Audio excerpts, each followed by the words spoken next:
Whether it's your first time playing, you can't seem to win, or you've just been waiting forever for me to release another video, here it is, 5 ways to win 7 wonders. Number 5, be a bully, or as my friends call it, a warmonger.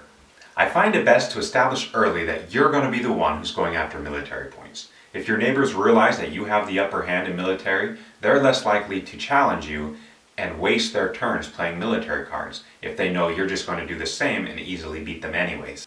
An easy way to do this is to play 2 or more military cards quickly in the first phase. If this intimidation works, you will be more free to play other cards for points in the later phases instead of constantly trying to maintain military dominance. This way, you can snag the 18 military points and give your neighbors -3 points with minimal effort. Likewise, if you find yourself next to a bully, for instance Rhodes with their extra 2 military possible, it may be in your interest to submit early and focus your limited number of turns on more profitable cards. The point here is don't get caught in a stick measuring contest. Establish early that your stick is the biggest. You don't get more points for having more military cards, just for beating your opponents. Minimal effort is best. Number 4, bury the best. This tip is less about being a bully and more about being sneaky. Look ahead to the players you'll be passing the cards in your hand to. Do you have a guild card you can't play, but if they get it, it will be their dream come true? Are they focusing on science and desperately need the library in your hand? Are these fortifications all they need to beat your military? Moments like these and cards like these are the best to bury away and use to build your wonder. In fact, it may be in your interest to just sell the card if you can't bury it, even if you could play another card, because the points they could potentially get is greater than what you would earn. Number 3, be prepared with resources. Resources are only available in phase 1 and 2.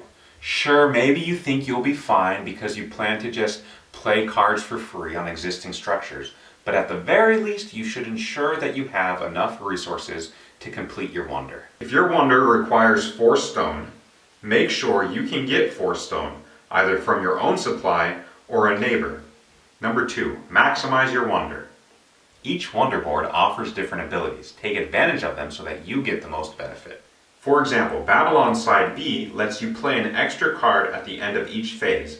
Build this wonder as quickly as possible and you could play 3 extra cards.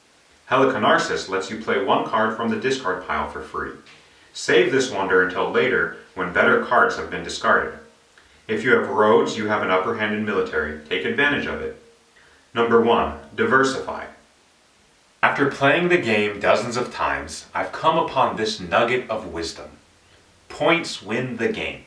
So as I've played again and again, I've tried different approaches to see which get the most points. Should I focus on military, science, blue public structures, wonders, money, or yellow cards, or guild cards to win? Which one earns the most points?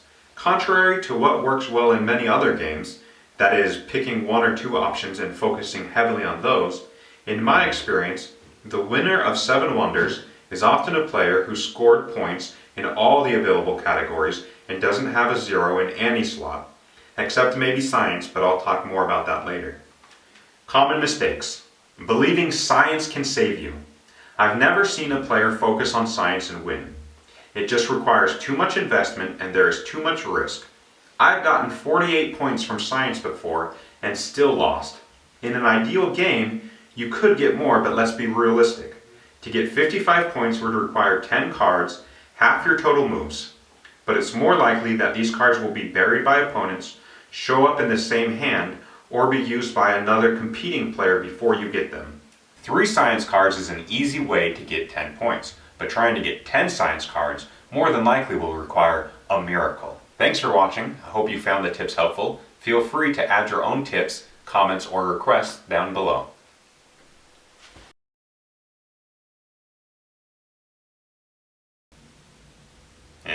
Get it? Miracle, science, waka waka.